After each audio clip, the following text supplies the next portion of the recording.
Hello there. Welcome to episode 1 of This Is Lit, a podcast where we will be discussing all things literature. My name is Emily, and joining me today is the lovely Prue Baker. How are you going, Prue? I'm good. That's good.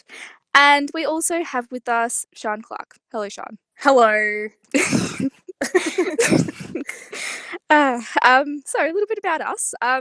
We're 3 English teachers who have decided to make a podcast to discuss the Year 12 texts that we are teaching at the moment. So I guess over the next few episodes of this season, I guess you could call it, we are going to be talking about the novella The Longest Memory by Fred Dieguar. I don't know. I reckon it's. We'll just call him Fred. I feel like it's Dieguar. I'm sorry to cut in here, but I just feel like it's Dieguar. I feel like it sounds more French that way. Okay, I'm happy to go with that. I've always just kind of made it up. So, what was it? Fred Dieguar. Dieguar. All right, we'll go with that. We'll go with it. Yeah. So anyway, The Longest Memory, and then following on from that, we are also going to be talking about The 7 Stages of Grieving, which is an Australian play by Wesley Enoch and Deborah Malvin. So yeah, that's a little bit about what's going to be coming up over the next couple of weeks. Today, though, we're going to be giving an overview of the book. We're also going to be discussing 4 focus questions that are based around the characters in the novel, and we will be ending with a fun little segment called Long Haul Flight, BFF Avoid. Okay, so you have that to look forward to at the end. But yeah, to kick things off, what is The Longest Memory actually about? So when is it set? What actually happens? Someone fill me in as if I haven't already read this book multiple times. All right. Well, I'll talk about the context. I think that's pretty important. I want you to picture this. It's in the late 18th century into the early 19th century, set in Virginia in the southern state of America. And most of the events take place on a plantation owned by the character Mr. Whitechapel. In this time, slavery is still very much alive and well, although society is beginning to change. In the northern states, the abolitionist movement was taking effect, with many states making it already illegal.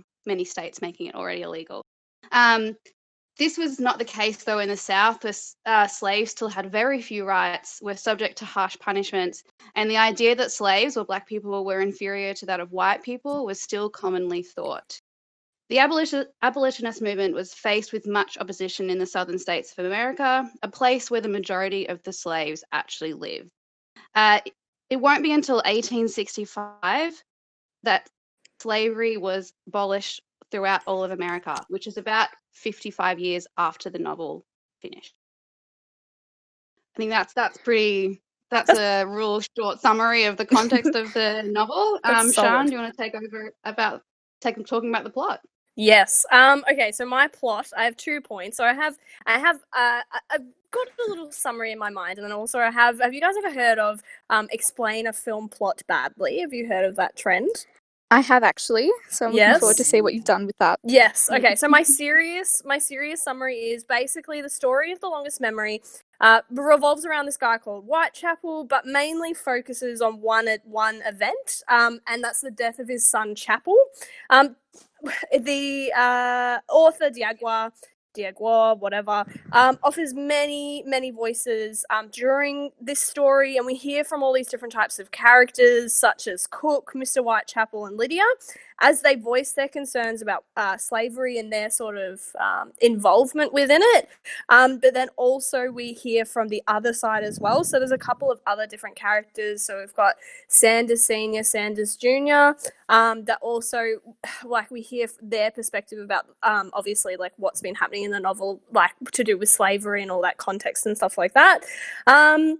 However, if you want this in a really, if you want me to explain the plot of this book really badly, I have called it Man Who Snitches on Son is Surprised When People Find Out That No One Likes Him Anymore. Wow, I love it. Legit, though, yeah. What do you expect, Hit the nail on the head. Yeah. Poor Whitechapel. I know, poor guy. So terrible. Cool. Cool. So yeah, I guess we'll go into our 4 little focus questions that we've all come up with throughout the week. Yeah, Prue, did you want to start off with yours? All right, yeah. Well, I guess this kept kind of bugging me, or I kept kind of thinking about this when I was reading it, and I know some of my students were kind of frustrated a little bit about this sort of thing, or this technique that I'm going to call him Fred. Fred uses. Okay, Um, Freddie. yeah. So I put this into a question. What's in a name, and what's significant about the character's name? So I want to just kind of discuss Fred's decision of his characters' names and what might be behind it all. What does it mean?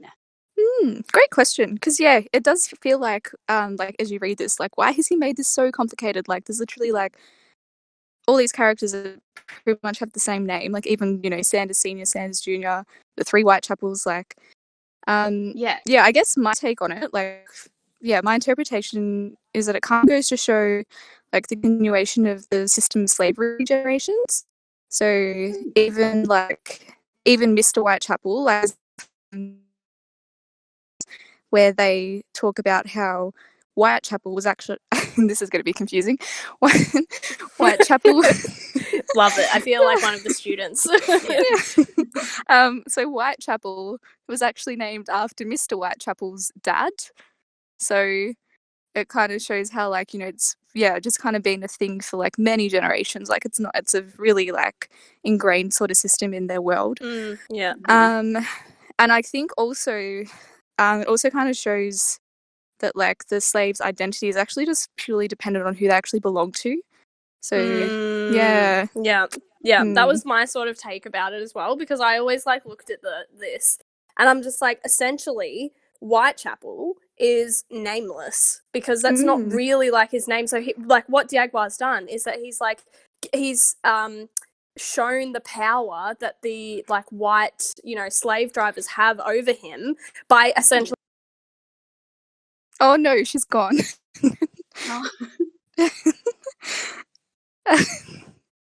Oh.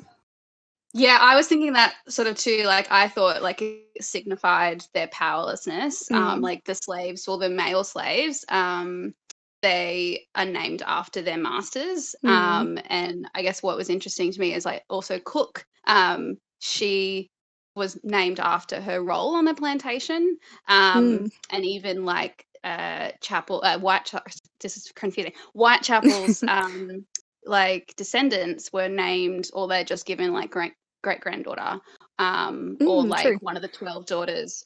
So essentially it's like even they're controlled by like their status, and that's how they're named. And one thing interesting I found out when my students were doing some of their research was that the female slaves, actually their names weren't recorded.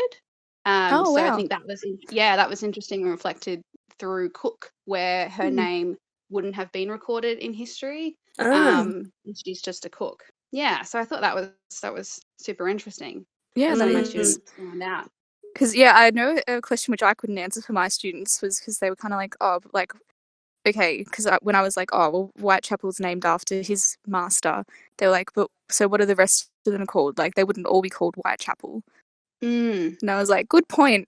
But yeah, I guess Fred decided, not to mention, literally not to mention any slaves' names, just kind of show that like they don't really have an identity, I guess. Yeah, it's been stripped off them. Powerless. Yeah. Yeah.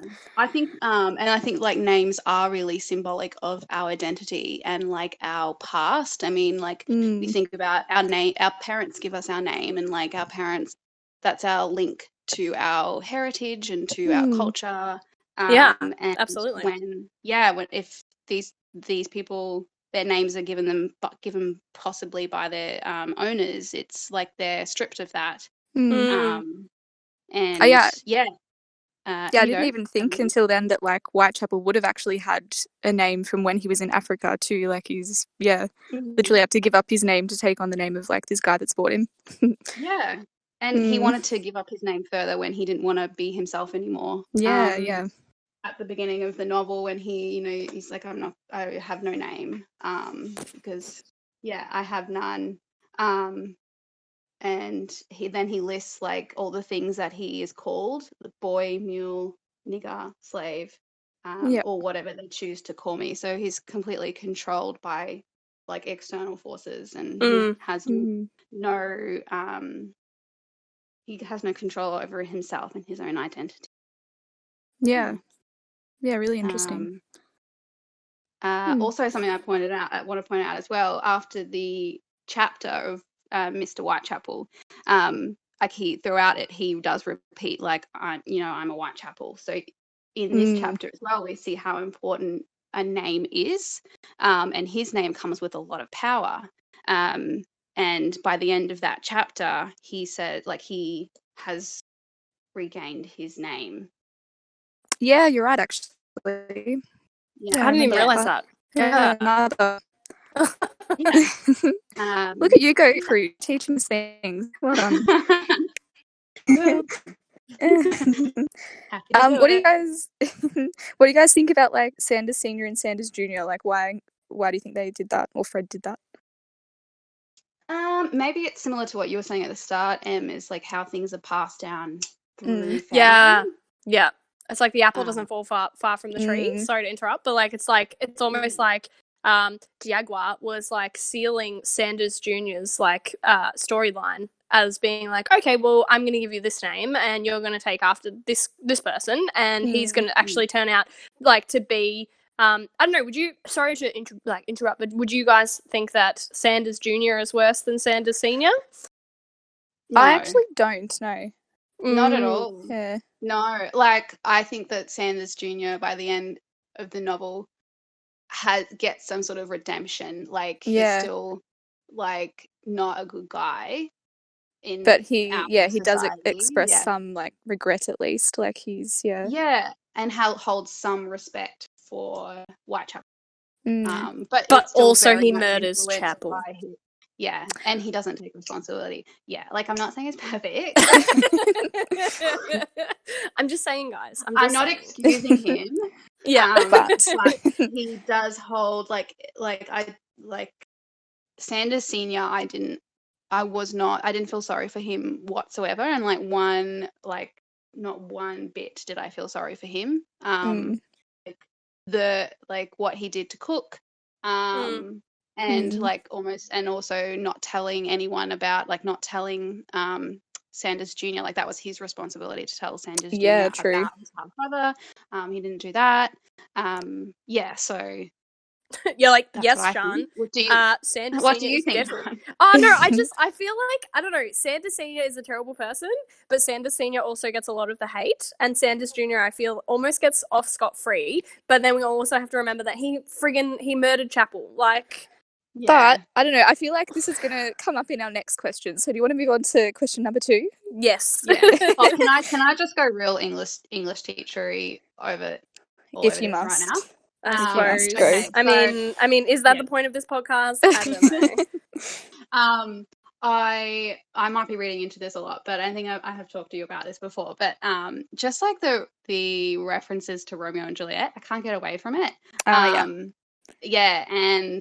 there is that famous line in Romeo and Juliet, like refuse thy name, and then a rose by any other name. What's in a name by which we call a rose? Any other word would smell as sweet. So in that, there's definitely like similarities between the two stories. And I don't know the significance of it. I'm just putting it out there and letting it ruminate, putting it out into the universe. I definitely see the comparison, especially with like the star-crossed lovers sort of thing, with how obviously Chapel and Lydia don't get to be together, and there's tragedy and Chapel dies and all that sort of stuff. So I definitely see it from that perspective. Yeah, same. Same. All right. Cool. All right. Well, question number 2, which we're kind of getting on to without meaning to, is who was most responsible for Chapel's death? All right. Who would like to go first? Obviously Chapel, because he's an idiot for running away. No. Oh, okay. I was going to say. Well, I mean, like he is obviously like he knew that he was doing the wrong thing. Like. And he knew what some of the consequences could have been. Exactly. Yeah. Yeah. He's just, yeah, I don't know. No, I reckon probably obviously Sanders Jr. is most responsible for Chapel's death because he and I know this is like really annoying, but he's obviously the one that killed him. Like, Yeah. I don't know. He's like nature or nurture. It brings up that whole like, you know, I don't know. The points I'm trying to make here, I'm just ridiculous. Why did you invite me on this? I don't know. I don't know. I feel he's we have to. I don't know. He's a product of his environment. Of course, he was going to kill his half brother. Like, Yeah. But then that begs the question though of like, is it really a single person that is responsible for this, or is it the whole like system of slavery which is like ingrained in the lives of these people? well, Totally, then I guess we yeah. could say, well, absolutely. But then I guess we could say, well, slavery's killed a lot of people then, like, because obviously, like, this book is taken from. And she's gone again.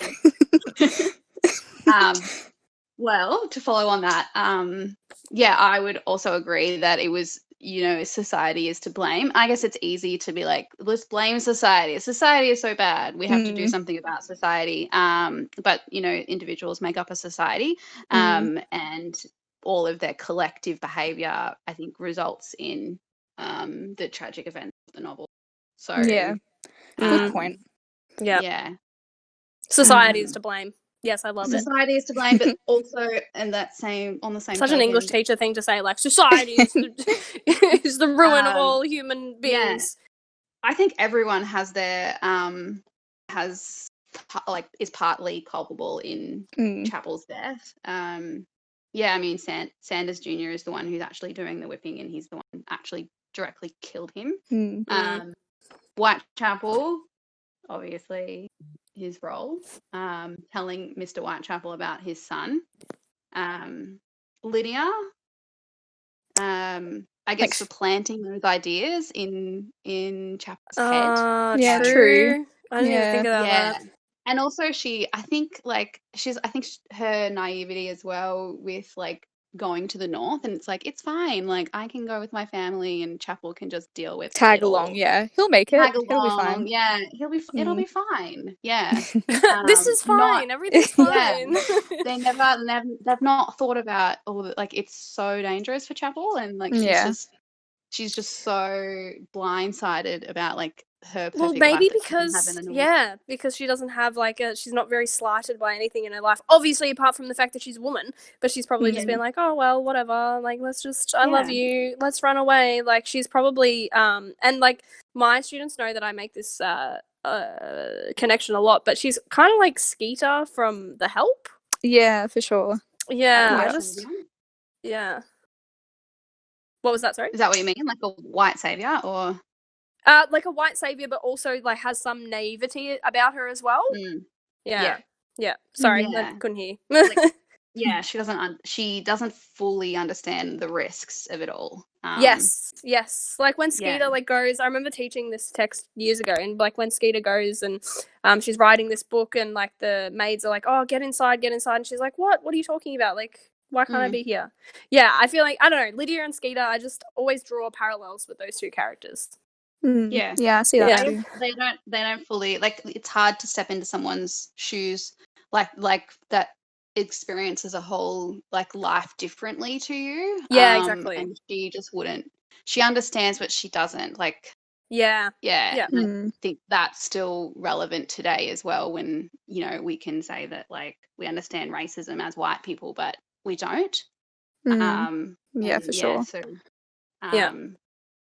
So I think Lydia is to blame as well. Yeah. So we've got Lydia, society, Sanders Jr. himself. I think too. Cool as well. Oh no, go Em. You go. Oh, I was just gonna say, I think too. So even though like Mr. Whitechapel, you know, is quite kind to his slaves, or in theory, and all that sort of stuff, it was quite like, I'd actually forgotten until I reread this part recently, how like in Sanders Jr.'s chapter where we get his perspective, he talks about how Mr. Whitechapel had actually instructed him to give 200 lashes to the next like runaway slave that they have, because that's what he'd read in Virginian, and that's what Yeah. they'd like recommended. Yeah. Yeah, so it's kind of like, well, really, like he's the boss. Like Sanders Jr. is Yeah. kind of just taking orders. Like, Yeah. so you could kind of put it back on Mr. Whitechapel, or even like the editor of the newspaper, for kind of like spreading that as being a good or normal sort of punishment.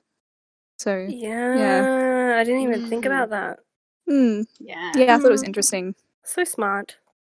Thanks. Means a lot coming from you, Shan. It does. Of course it does. Cool. Nice. Look, I was just going through it, and I even put Cook, because in a way she encourages their relationship, and true. which Yeah, leads she does. him to run away. You know, she's the instigator. She tells him where to meet. Yeah. That sort Yeah, of thing. Yeah. She didn't warn Chapel about the dangers of it all, or anything like that. Yeah. So I don't know. Could be.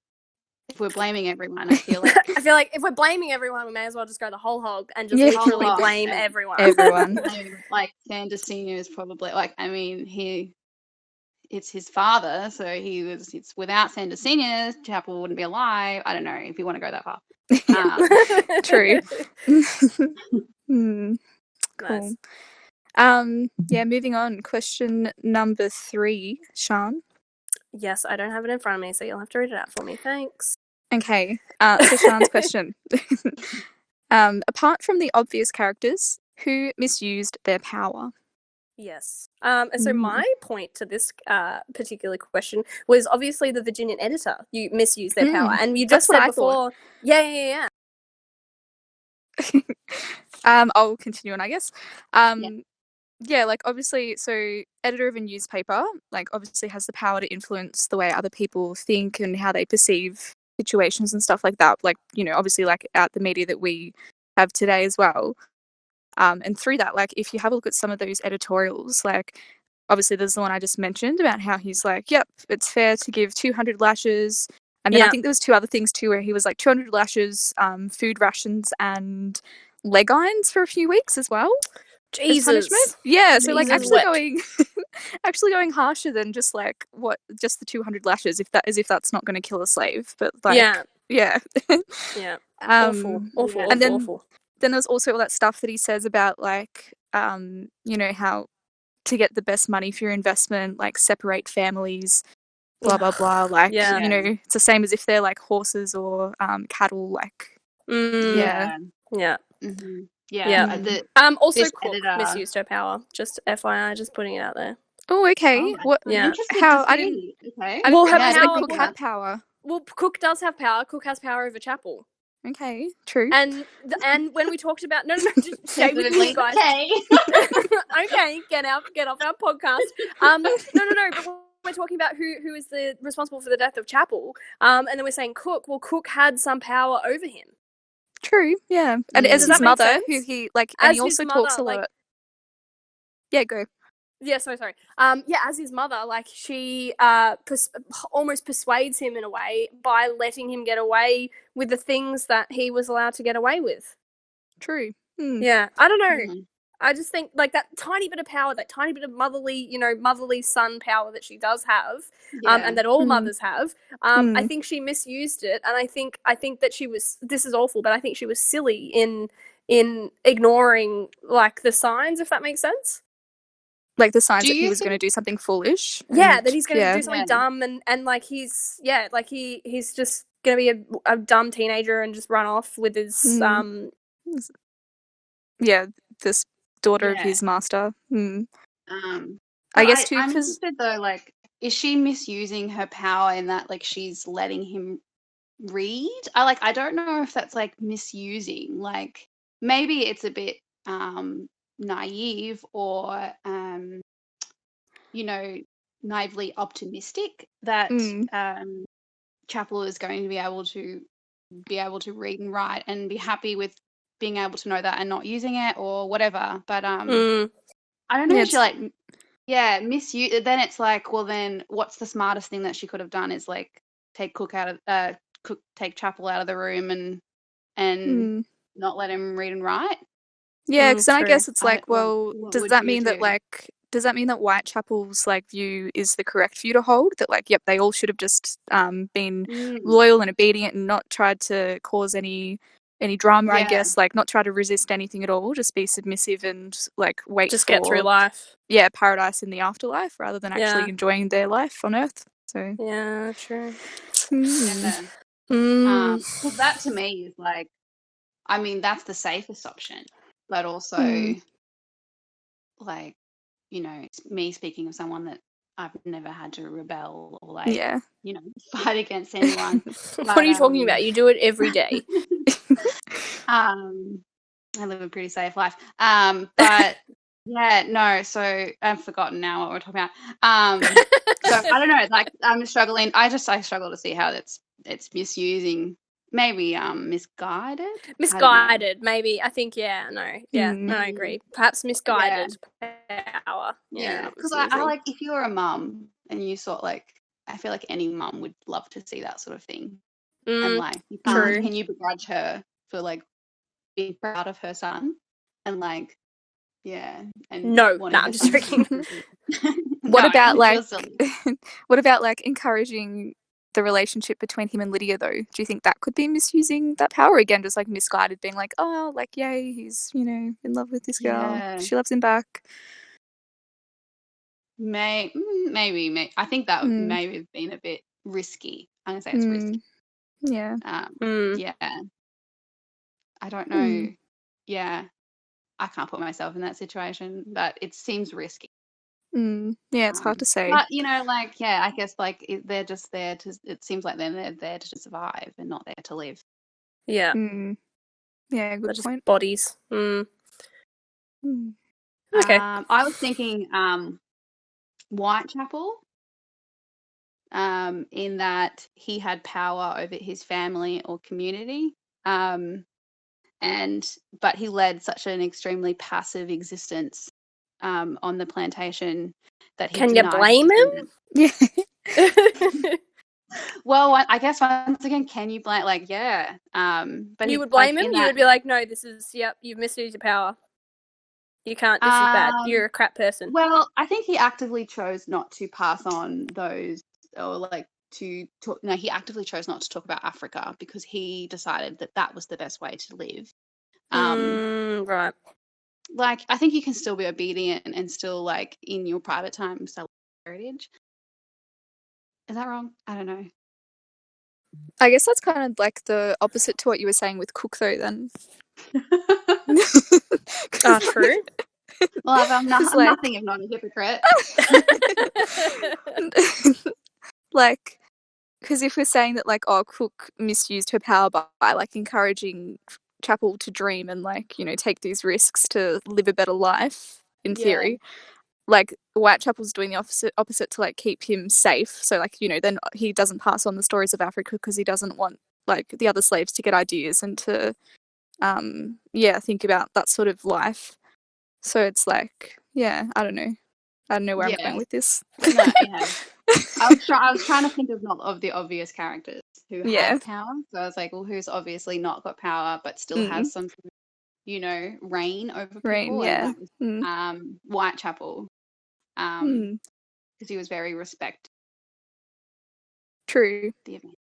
Mm. And I've also got Mr. Whitechapel. I don't know if that's an obvious character. So he has the most power in the book, but still afraid to use it. And he's afraid of how he's perceived by the plantation owners, by his peers. And he's governed by his reputation in the end, not by his morality. Even though he seems to have some sort of sense of morality and ethics, and is very, you know, is a God-fearing man, but at the end of the day, he was kind of pleased that he was accepted by his peers. Yeah, I thought it was really interesting that he decided to share that story with his peers, and I guess like do you think I'd be right in saying he ended up doing that just for acceptance of them from them? Yeah. Okay. Yeah, I agree. I think so. Yeah, like he doesn't want to be, and I'm not saying that's right, but it's understandable that he doesn't want to be outcasted within his community. He also actually he also actually like expresses fear of some of the others. Like when Mm. they accuse him of being an abolitionist, there's this part where like, you know, someone jokes about stringing him up, and there's this line where he says like that he remembers what his father said about people like this or something like that. So it actually seems as if he's kind of like scared of them perceiving him to be against slavery, which he kind of is, but kind of isn't. Yeah, I he's agree. got a foot in both camps, and like Yeah. he's kind of the old world and of the new world, so to speak. But it's hard to leave that, like hard to have like a different mindset to the mindsets that are like around you. Hmm. That's a difficult way to live. Oh yeah, Yeah. absolutely. But you know, he can have these views and not be actually like punished physically by it, just socially, and Yeah, yeah. true. But to him, it means something. Mm. Anyone else got another character that's abused power or misused? Sorry. None are springing to mind. Yeah. The only one I really thought about was the Virginian editor, which we talked Yeah. about. So yeah. Yeah. Let's move on. All right. Right. Last big question. So this is the one that I came up with. I was wondering, how might the events of the novel have played out differently if Chapel were a woman and Lydia were a man? Love this question. Such a good question. So good. Thanks. All right, Sean, take it away. Sean, So many compliments tonight, Sean. Why are you being so nice to me? I don't know. I'm sorry. Yeah. I have to present you like want. a nicer version of myself online because I'm like, please like me. Yeah, no, it's so interesting. What made you think of that question though? I don't know. I'm just wondering. What made you think of that? I think because like we talk a lot about how obviously like the slaves and like the black people in the longest memory obviously don't have power and aren't treated equally, but then the other group of people that aren't are women. Yeah. So I was kind of like, oh, I wonder if like, yeah, because then that way like the person that is in power actually is a man, so they've got like full power, I suppose. Yeah. And then also, yeah, because it just seemed a bit more like accepted that, you know, the white men, like the overseers and stuff, could like rape their cooks and other slaves and stuff like that. And it was kind of just like accepted. So I was kind of like, I wonder how things might have been a bit different if it was, reversed. Well, obviously, like, I don't know, part of me, I don't know, I think maybe, like, are they really, like, our real Romeo and Juliet star-crossed lovers? Like... Well, I think so, yeah. Like, were they, no, but, like, were they always destined to, like, fail? Does that make sense? Oh, yeah. okay. Sorry, I just trailed off. I just stopped talking. It's like, I thought you were questioning my English teacher. No. Yeah, I kind of, part of me, I love that question, but part of me thinks that, I don't know. I feel like nothing would change. I think maybe it would have the same outcome, which is awful because they are perhaps like those star-crossed lovers, and like, you know, it's kind of, it's written in the stars, it's written in fate that they will just never be together. Yep. Because one of my students asked like kind of like a similar question, same but different, about if what would happen if Lydia were black or Chapel was white, and I still think that they still wouldn't have a happy ending. What do you reckon? Okay. Well, the first thing, sorry, Emily, I'm gonna go. That's fine. I'm gonna go. The first thing I thought of was the fact that Chapel was so cherished by Whitechapel because he was his only son. So perhaps if Chapel, if it wouldn't be the same, or Whitechapel wouldn't have gone to such drastic measures to save him, in inverted commas, if it was one of his daughters, because he had 12 of them. I didn't even think of that. That's so smart. Prue's pretty smart, Emily. I didn't realize this. Like, she knows things.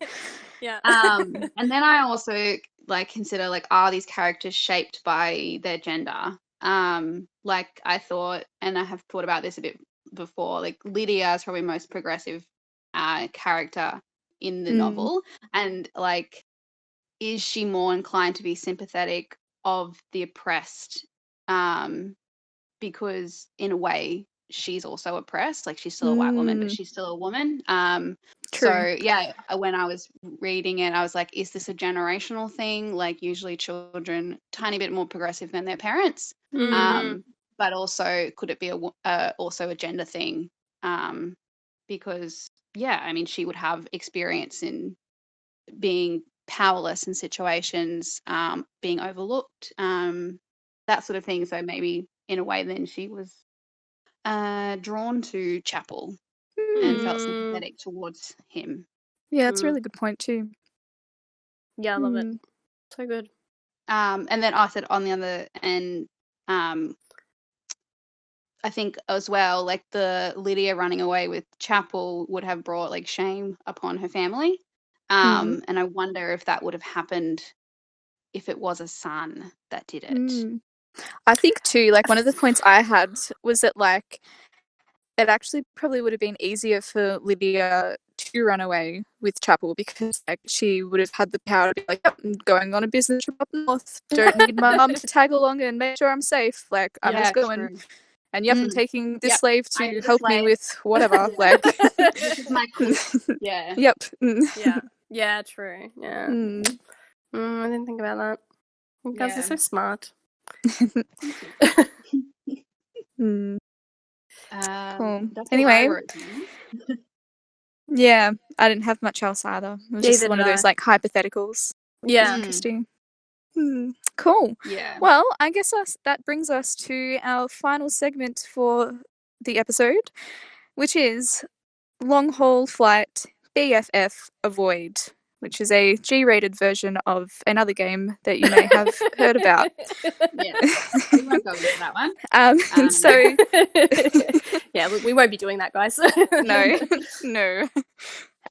Cool. So, who would like to go first and share who they would like to sit next to on a long haul flight with? All right, me. Okay, Bruce, straight out of the gate. I'm gonna go. Yeah. Is that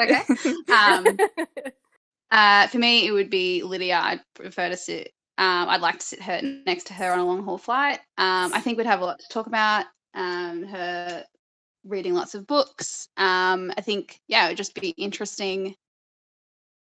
She seems like a pretty cool chick. Yeah, fair. Who would your BFF be then? My BFF would be Cook.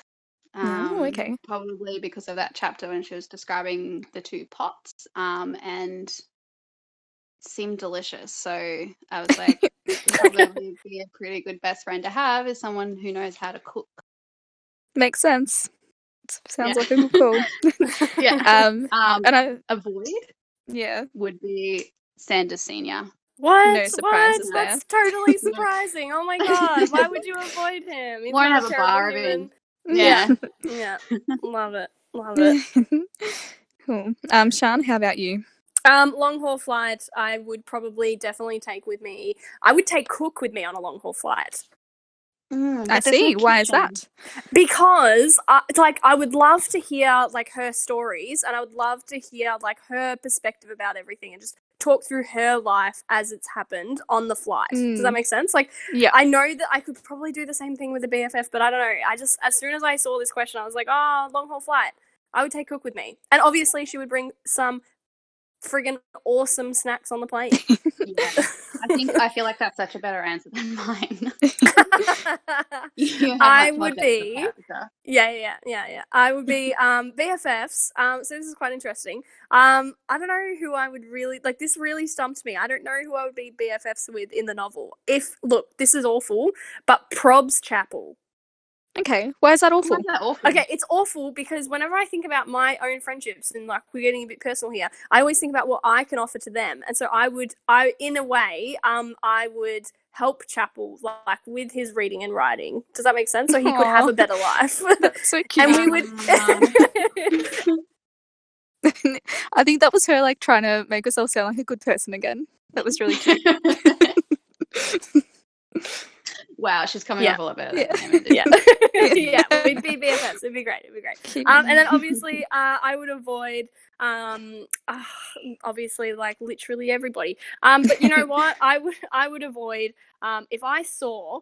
So I thought about this question. If I saw Sanders Jr. or Sanders Senior down the street, I wouldn't really, like, this is awful, but, like, I took it at, like, face value, if that makes sense. Mm. So, like, if I saw them down the street, I wouldn't be like, oh, I need to, like, immediately cross over the street. Does that make sense? Because they don't look like bad people. Thinking about it at face value. But if I saw all the friggin' plantation owners walking down, all talking about, you know, how terrible. Yeah, I would avoid them at all costs, because they would be a terrible group of, like, white, like, racist men being like, yeah, we're gonna kill all the slaves. So that's who I would avoid. Great answers. Thank you. And cool, Emily? It's funny because I actually thought that we'd all have pretty much like the same answer for this, but they've been very different, which is interesting. It's good. Yeah, so I actually was the same as you for this one, Shan. For who would I want to sit next to on a long haul flight, I said Cook. Yep. Yeah, for the same reason as you, it'd be really interesting to hear about all of her experiences and everything. Yeah. For like on that, I was also thinking like, oh, like Whitechapel, I guess would have a lot to talk about too, because he's been alive for forever. But then I remembered that he literally spends the whole book trying to forget his life. Yeah. So I feel like he probably wouldn't really be on for a chat. He would literally, you know what he'd do? He would like grab one of those like face masks and like, not face masks, like eye masks and like pull them down and then be like, don't bother me. Yeah, legit. So hopefully, he would be a really bad person to be like on the aisle seat, because then he'd like, wouldn't move and stuff, would be annoying. Nah, anyway, he'd be awful. He'd be a dick. He'd just be, Nah. Who would be my BFF? I actually chose Lydia for this one. Mainly because, like, she's quite a progressive person, especially, like, for those times. So I think that would be, like, something I can, like, value about her, I suppose. I also love that she values, like, education and literacy. Like, she also read Shakespeare, so, like, she could even, you know, be a guest star on This Is Lit, which has a lot of, like, cool things to talk about. So, like, that was my idea for BFF. And then, who would I avoid? I went the obvious one with Sanders Senior, simply because I'm not really keen on being around a rapist. So fair. Look, fair. Yeah, fair. Cool. Oh, that was cool. I like that. Yeah, that was fun. Cool. Well, I guess that's it for today. Do you guys have anything else you want to talk about? No, I'm pretty good. I'm pretty cool. I'm solid. Solid. I think we've covered a lot today. So cool. Next week, the theme of our podcast is themes. So tune in again next week to hear us discuss themes in The Longest Memory. Thank you for listening. Bye. See you guys. Bye.